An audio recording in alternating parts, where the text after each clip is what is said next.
Muito bem, chegamos à lição de número 11 com o título A Intercessão de Jesus pelos seus discípulos. Essa oração de Jesus, ela nos remete à importância que tem a oração, porque o nosso Senhor Jesus Cristo, mesmo sendo em forma de Deus, como disse o apóstolo Paulo, não teve como usurpação ser igual a Deus, ou seja, não usou a sua deidade em benefício próprio, ele mesmo faz uma intercessão, ele ora por si mesmo, ele ora pelos seus discípulos, ele ora por aqueles que ainda iriam crer no seu nome, que é você, que somos cada um de nós que crê hoje no Senhor Jesus Cristo.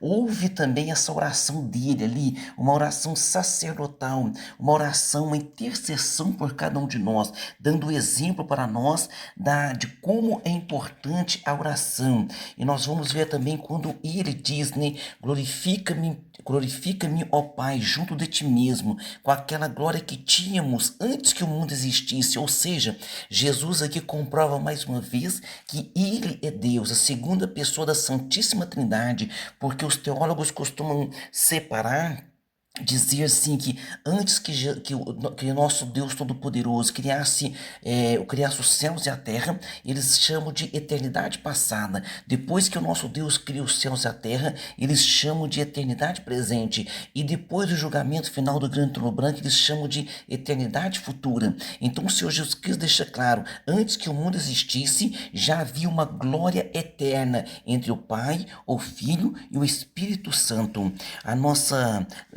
O nosso textual está dizendo: e a vida eterna é esta, que conheçam a ti só por único Deus verdadeiro e a Jesus Cristo a quem enviaste. São João capítulo 17, versículo 3. Verdade prática, a oração que Jesus fez ao Pai em favor de si próprio, dos seus discípulos e da igreja ressoa nos dias atuais, ou seja, essa oração ainda está de pé. E uma coisa interessante que precisamos observar é o seguinte: as pessoas crentes que partiram para a eternidade, elas estão no paraíso, não têm contato com as coisas terrenas, mas a oração que elas fizeram nesta terra, essa oração permanece de pé, viu? Então a tua mãe que partiu para a eternidade orou por você, teu pai que partiu para a eternidade orou por você, Jesus orou por você, é claro, Jesus está intercedendo ainda por você. Os apóstolos oraram, todos oraram, porque quando nós oramos, Senhor, guarda o fulano, guarda o ciclano, guarda aqueles, Senhor, que vão crer no teu nome, salve aqueles, Senhor Jesus querido, que hão de crer no teu nome, porque essa é a oração que nós precisamos fazê-la. Leitura bíblica em classe se encontra em São João capítulo 17, versículo 1 ao 3, depois versículo 11 ao versículo de número 17. Vamos agora para a nossa introdução, onde está nos dizendo, né? Nesta presente lição, iremos explorar o capítulo 17 de João. A oração sacerdotal de Jesus, ela é muito importante. Jesus orou então por si próprio, orou pelos seus discípulos e orou pela igreja, ou por cada um de nós, né, que ainda iríamos crer no seu nome. A parte primeira aqui, a oração de Jesus e sua glorificação. A oração de Jesus entre todas as orações do Senhor, veja bem, entre todas as orações do Senhor Jesus, né, documentadas nos evangelhos, é indiscutível que foi essa, né, relatada em João, possivelmente a mais elevada de suas orações. No início ali de João capítulo 17, versículo 1, ele diz assim, ó: Jesus falou essas coisas e, levantando os olhos ao céu, disse: Pai, é chegada a hora, glorifica teu filho, para que também o teu filho te glorifique a ti. Glorificar, nós vamos entender no decorrer da lição, dizer, né? Faça conhecido essa obra, faça conhecido essa minha missão aqui na terra, faça conhecido o meu sacrifício. Por quê? Porque nisto Deus está glorificando o Filho, e quando o Filho, quando é divulgado, né, em todos os corações é registrado esse sacrifício, o Filho está glorificando o Pai, porque o Pai é o dono de tudo, e o Pai deu as pessoas para que Jesus venha salvá-los, para que Jesus venha trazê-los, né, a salvação. Então o nosso Pai Todo-Poderoso tem dado ao Senhor Jesus tudo. Por quê? Porque tudo pertence a Ele. Então é muito importante essa passagem. Essa frase remete ao discurso do Senhor Jesus sobre a vinda do Espírito Santo, quando ele diz também, né, sobre o envio do Espírito Santo, mas quando vier aquele Espírito da verdade, ele vos guardará, ele vos guiará em toda a verdade, porque não falará de si mesmo, mas dirá tudo quanto tiver ouvido e vos anunciará o que há de vir. Então o Espírito Santo, quando Jesus envia o Espírito Santo, ele diz assim, ó, vos enviarei outro, aquela palavra outro significa igual a mim. Então se ele enviar alguém igual a ele, nós entendemos o Espírito Santo como a terceira pessoa da Santíssima Trindade, porque falamos que o Pai é a primeira pessoa, o Filho é a segunda pessoa e o Espírito Santo é a terceira pessoa, porque essa nomenclatura foi dada por Jesus, e de ensinar as nações, batizando-as em nome do Pai, do Filho e do Espírito Santo. Então o próprio Jesus, né, é que nos deu ou que nos traz essa orientação tão profunda. Nosso Senhor apresentou essa oração, Nosso Senhor apresentou essa oração pelo menos em três partes, vamos entender, em três partes. Ele orou por si mesmo, intercedeu pelos seus discípulos e também fez uma oração pela igreja futura, por aqueles que hão de crer. Então, até por aqueles que hão de crer, o Senhor faz a intercessão. No item 2, a oração de Jesus pela sua glorificação.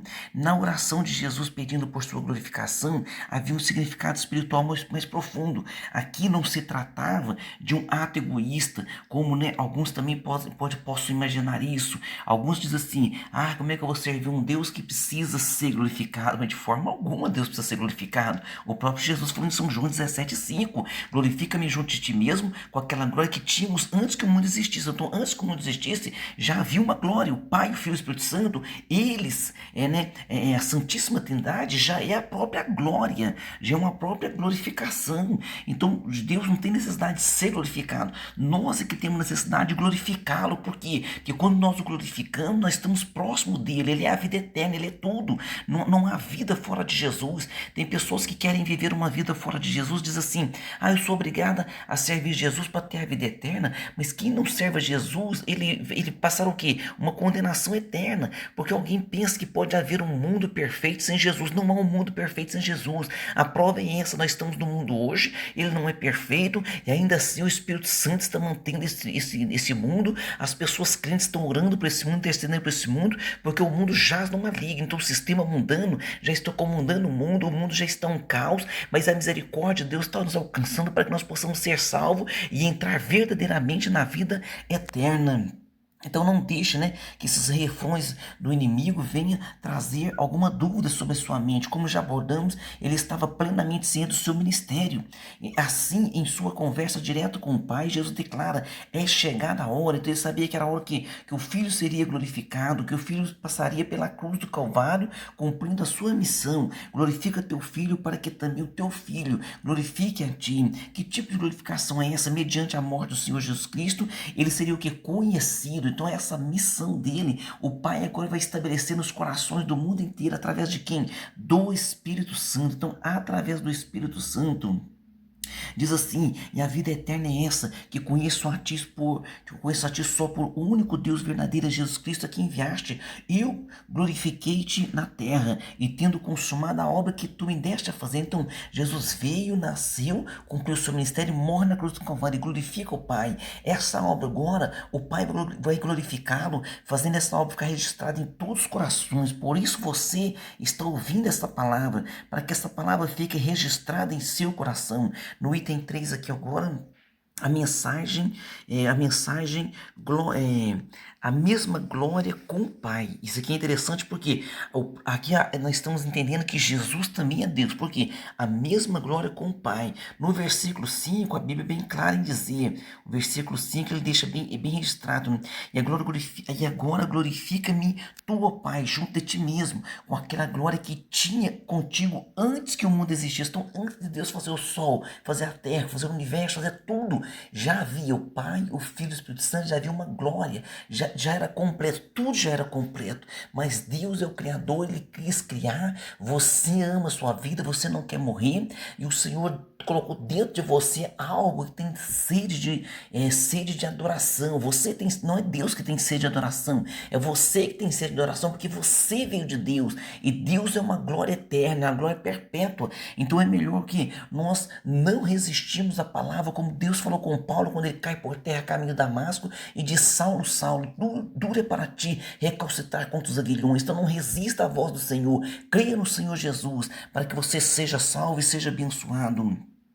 Então essa referência aqui, né, glória, se relaciona à divindade do nosso Senhor, que é o verbo divino, antes da sua encarnação. Então, antes da sua encarnação, antes do verbo se fazer carne, antes de Deus criar todas as coisas, Jesus já tinha uma glória eterna com o Pai. Somente nosso Senhor, Filho de Deus, poderia fazer tal pedido por essa glorificação, uma honra que ele possuía antes da fundação do mundo. Então assim, com base nessa igualdade com o Pai, o pecador que confessa e se arrepende dos seus pecados recebe a vida eterna e conhece pela fé o único Deus verdadeiro, como está aqui dizendo. Então, o nosso Deus, o Pai, através do sacrifício do Senhor Jesus Cristo, enviando o Espírito Santo, ele vai convencer o mundo do pecado, da justiça e do juízo. Então, essa é a meta do nosso Deus. Deus quer que todos os homens sejam salvos. Ah, mas por que Deus não vai lá e não pega a força? Mas de forma alguma, não é por força nem por violência, está escrito no Antigo Testamento. Então, e outra coisa, nem se o morto voltasse, porque isso foi pedido lá, né, na história do rico e Lázaro. Diz assim: permita que Lázaro ressuscite e que volte lá e avise meus irmãos que estão no mesmo caminho, vão vir também para o inferno. Então ali Abraão diz: na terra tem a lei e os profetas, ou seja, na terra tem os pregadores, tem a palavra, tem a mensagem. Se não crê na mensagem do Senhor, jamais vão crer. Você diz: mas hoje os pastores estão vindo de qualquer jeito, estão dando escândalo. Eles podem dar o tanto de escândalo que for, a palavra permanece fiel, porque nós temos que olhar para a palavra, não é para seres humanos. Se você olhar para homem, você cai. Olhe para Jesus. Jesus jamais te decepcionou e jamais vai te decepcionar. Parte 2, a oração de Jesus pelos seus discípulos, intercessão pela proteção dos seus discípulos. Então, nós vamos ver do versículo 4 a 8, exceto 5, Jesus ora como se estivesse apresentando um relato ao Pai sobre tudo o que realizou aqui nesta terra. O versículo 6, ele intercede por seus discípulos pela unidade. Então, olha que importante, que importância tem a unidade. Por quê? Porque através da unidade é que as pessoas vão saber que nós somos filhos de Deus, nós somos servos do Senhor Jesus. Manifestei o teu nome aos homens, para os homens que do mundo me deste, os homens do mundo que estão no mundo. Então este o Senhor, o Pai deu ao Senhor Jesus, eram teus. Por quê? Porque tudo pertence a Deus. Quando Jesus morre, chama-se, ele vai comprar de volta. Então ele vai, o que é resgate? É comprar de volta, já era do Pai, agora Jesus vem comprar de volta, pagar um outro preço. Eram teus e tu nos deste, ou seja, tu me deste e guardaram a tua palavra, eram teus e tu me deste. Ao longo de quase 4 anos, 3 anos e meio, né, Jesus investiu nesses homens e eles se mostraram fiéis. Jesus preparou eles por quê? Para que continuasse essa obra maravilhosa. Os discípulos receberam uma palavra, apesar de em certas ocasiões os discípulos terem encontrado dificuldades, né, para compreender completamente o ensinamento de Jesus. Depois de Atos dos Apóstolos capítulo 2, depois do Pentecostes, Jesus ressuscita ao 3º dia, prega 40 dias, é assunto ao céu. 10 dias depois, ou seja, 40 dias ressurreto, 10 dias depois 50. 50 é o dia de Pentecostes, 50 dias depois da Páscoa é a festa Pentecoste. Pentecoste já significa 50 meses, 50 dias depois da Páscoa. E nessa festividade o Espírito Santo vem, inaugura a igreja, enche eles do Espírito Santo, e agora eles passam a relembrar tudo aquilo que Jesus falou, fixando o Espírito Santo no coração deles, toda essa mensagem. Então o Senhor Jesus diz, né, guardaram a tua palavra. Ao vivermos conforme a palavra de Deus, aceitamos e obedecendo, né, o ensinamento de Jesus, podemos testificar do Evangelho. Jesus quer usar a tua vida também nesta terra, protegido do mundo. Item 3, o versículo 14 afirma: deles a tua palavra, e o mundo os odiou. Mas que mundo é esse? É o sistema mundano. Porque tem hora que a Bíblia Sagrada, tem hora que a Bíblia Sagrada ela fala do mundo significando o universo. Tem hora que a Bíblia Sagrada fala do mundo, né, significando as águas, as cachoeiras, as árvores, o mundo, aquilo que Deus criou. E tem hora que a Bíblia fala do mundo como sistema mundano. Então tem hora que a Bíblia se refere ao mundo como os seres humanos. Quando Jesus diz, né, porque Deus amou o mundo de tal maneira maneira. Que mundo é esse? Os seres humanos. Jesus amou o mundo de tal maneira. Então nós temos que diferenciar. Diferenciar quando ele fala aqui, ó. Porque Deus amou o mundo de tal maneira. Amou quem? Amou quem? As pessoas. Amou o mundo de tal maneira. E quando ele fala, né? Aqui em Efésios 2:2 diz, em que no outro tempo andaste segundo o curso deste mundo. Que mundo? Segundo o príncipe das trevas. Ou seja, o inimigo a Bíblia Sagrada diz que ele é o príncipe deste mundo, o príncipe das trevas. Então nós temos que estar atento a essa diferenciação, né? Agora, João 12:31, agora é o juízo deste mundo, agora será expulso o príncipe deste mundo. Que é o príncipe deste mundo? Satanás. Que mundo é esse? Sistema mundano. Então Deus amou o mundo de tal maneira, amou os seres humanos. E o mundo, né? Quando fala que nós não podemos amar o mundo, nem o que no mundo há. Significa sistema mundano, aquilo que o inimigo tem oferecido. Nós sabemos diferenciar bem o que é do mundo e o que é de Deus. Então nós temos que andar em obediência ao nosso Deus.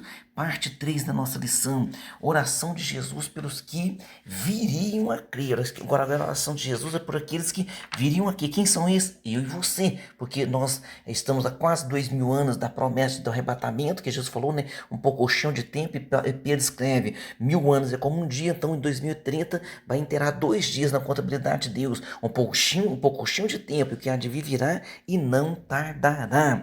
Parte 3, a oração de Jesus pelos que viriam a crer. Primeiro, no item 1, oração pela unidade da igreja. A unidade da igreja é algo primordial, viu?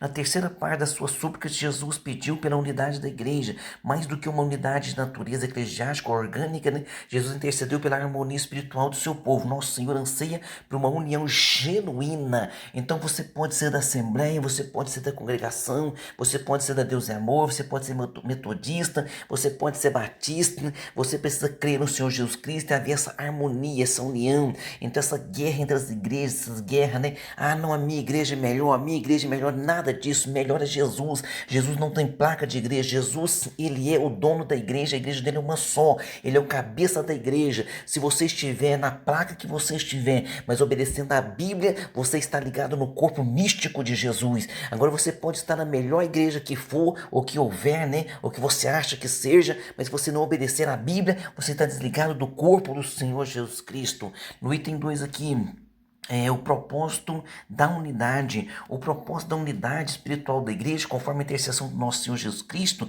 dizendo assim, ó, para que o mundo creia, né, que tu me enviaste. Assim a igreja revela pelo menos 4 motivos, quando nós estamos em união, no item 1, 4 motivos. União essencial dos salvos como membros do corpo de Cristo, porque nós somos membros, estamos interligados. No item 2, parte 2, né? São 4 motivos. Segundo motivo, união essencial dos salvos, promovida pelo conhecimento crescente sobre o nosso Senhor Jesus Cristo. Então, através dessa união, que antes crescei na graça e conhecimento do nosso Senhor Jesus Cristo, a Ele seja dada a glória, assim como no dia da eternidade. Amém. No item 3, união essencial do salvo no desenvolvimento do fruto do Espírito. Nós precisamos desenvolver esse fruto. O fruto não é no plural os frutos, é o fruto, é uma laranja com vários gomos. Então você, eu precisamos o quê? Aperfeiçoar a caridade, o gozo, paz, longanimidade, benignidade, bondade, fé, mansidão, temperança. Contra essas coisas não há lei. O item 4 aqui, união essencial dos salvos, manifestada na glória como filhos de Deus e detentores da vida eterna. Jesus nos deu a vida eterna. Isaías falou, vai nascer, será maravilhoso, conselheiro, Deus forte, Pai da eternidade, príncipe da paz. Eu lhes dei a glória que a mim me deste, para que sejam um como nós somos um. Então, quando a igreja tem unidade, a igreja então caminha na posição certa e atrai as pessoas para ela. No item 3, oração por encorajamento à unidade. Em João 17, 21 e 22, o nosso Senhor diz assim, rogo para que os discípulos sejam um. Então ele faz aqui um apelo ao Pai, dizendo assim, para que todos sejam um, como tu, ó Pai, o és em mim e eu em ti, que também eles sejam um em nós, para que o mundo creia que tu me enviaste. Então, para que o mundo creia tem que ter milagre, tem que ter maravilhas, não, tem que ter unidade, unidade. O pessoal vai lá e vê milagre, um é curado do câncer, que eu já vi pessoas ser curadas do câncer, nem na igreja foi para agradecer, e tantas outras coisas, mas aí eles virem, não, vai vir milagre para ver o crente falando mal um do outro, crente criticando um outro, então vê aquela desavença toda e vai dizer, mas Jesus está aí? Então mas Jesus não está lá mesmo. Nós precisamos dessa unidade, que Deus então nos dê essa unidade, essa compreensão, e eu lhes dei a glória que a mim me deste, para que sejam um, como nós somos um. Então lutemos por essa unidade, para que o nome do Senhor seja glorificado. Amém? Conclusão, é extraordinário perceber que a oração sacerdotal de Jesus continua a ressoar nos dias de hoje. Fazemos parte do corpo de Cristo e esse privilégio deve ser mantido, né? Deve manter-nos cientes da nossa função no reino de Deus. Nossa função no reino de Deus é principal, é maravilhosa. Eu não tenho nenhum cargo na igreja, não tenho nenhum cargo, então passa a ter o cargo de falar bem, passa a ter o cargo de orar no seu quarto, fechar a porta, orar por todos, passa a ter esse cargo então. Então eu estou te dando esse cargo, porque esse cargo Jesus já te deu esse cargo, e de por todo mundo, pregar o evangelho a toda criatura. Nós pensamos que fazer a obra é subir num púlpito e pregar, fazer a obra é subir num púlpito e cantar, não é. Fazer a obra é ser crente de verdade, dar testemunho de crente, é andar como crente e deixar de falar mal, de reclamar. Só nisso aí o Senhor já vai alcançar muitas almas através de cada um de nós. Amém. Vamos para aqui, para as nossas perguntas.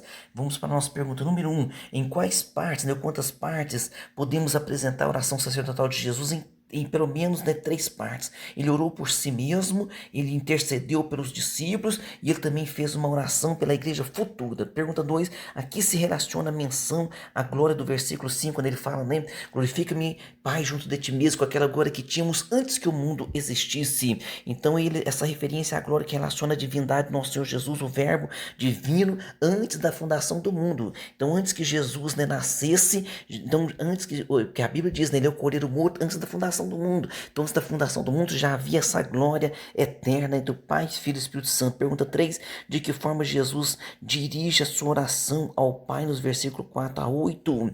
Então Jesus ora como se estivesse apresentando um relato de tudo aquilo que ele fez na terra, dizendo o quanto o Pai o trouxe aqui para que ele pudesse, através da sua missão na terra, glorificar o Pai. Pergunta 4, a que mundo se refere Jesus em São João 17,14? Jesus se refere ao mundo governado por Satanás. Então dizendo, eles não são do mundo. Então o mundo os odeia porque eles não são do mundo. Ou seja, nós pertencemos a Deus. Quando fala que nós não somos do mundo, não é que você não pertence ao planeta Terra. Você não pertence ao sistema mundano que Satanás governa. Só isso. Mas ao planeta Terra você pertence. E você tem a obrigação de orar por esta terra e abençoar esta terra. Pergunta 5. Indique pelo menos 2 motivos que evidenciam a unidade espiritual dos salvos, a união essencial dos salvos, como membro de Cristo, como membro do corpo de Cristo. Então o corpo de Cristo tem que estar interligado, tem que estar em harmonia. União essencial dos salvos promovida pelo crescimento crescente sobre Jesus Cristo. Então nós temos que promover esse conhecimento, essa graça, crescer no conhecimento, crescer na graça, para que o nome do Senhor seja glorificado através da sua vida. Amém? Deus abençoe você e sua família. Até a próxima aula.